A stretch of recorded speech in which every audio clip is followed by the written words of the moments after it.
right, Leviticus 15, let's call this one fluid, because that is the most polite description I could find out of the International Children's Bible for the topic in this chapter. Still dealing with issues of clean and unclean things.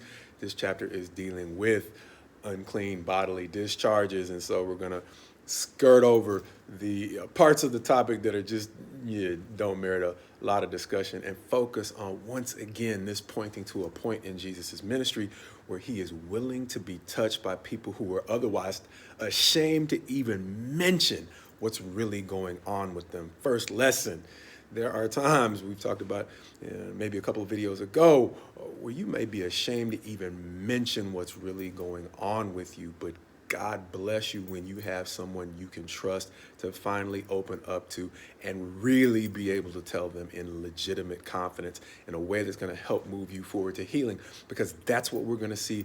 That's going to set, in many ways, Jesus apart from the other teachers of his day who really couldn't help in the way that he could.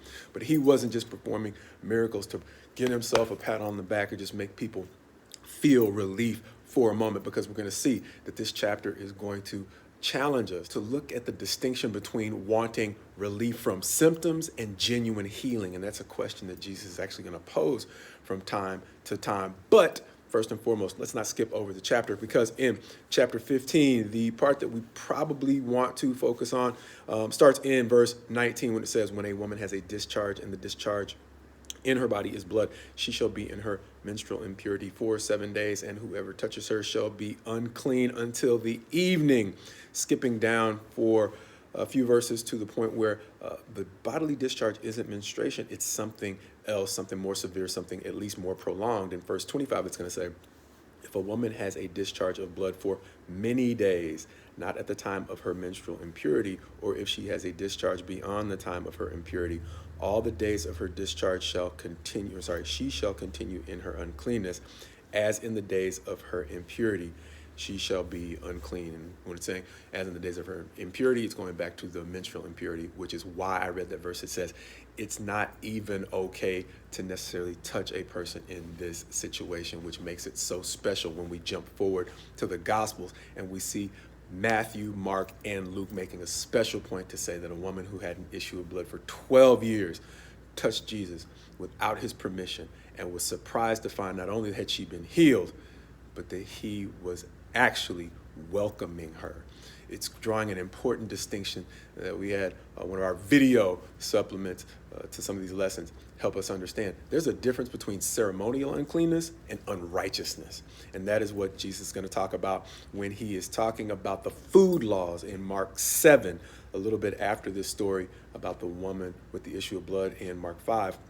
There he's going to explain a parable that he said describes what actually makes a person unclean. So let's just read from verse 14 of Mark 7, where it says, and he called the people to him again and said to them, hear all of you and understand, there is nothing outside a person that by going into him can defile him, but the things that come out of a person are what defile him. And he'll skip down and explain it further and say in verse 20, and he said, what comes out of a person is what defiles him.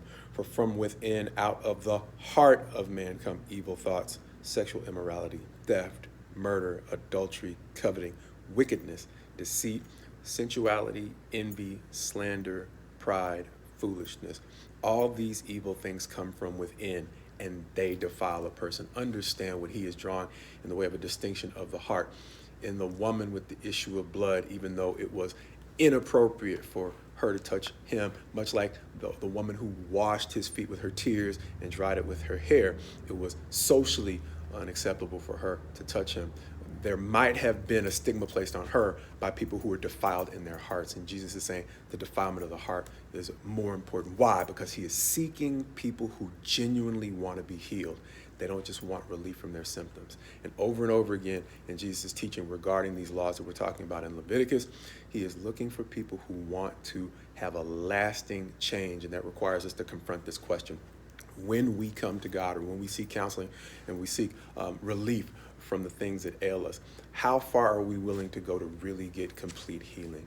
And that's the question I hope we all confront, so that when we look for relief, we're honest with ourselves about what we're willing to sacrifice to be made completely whole.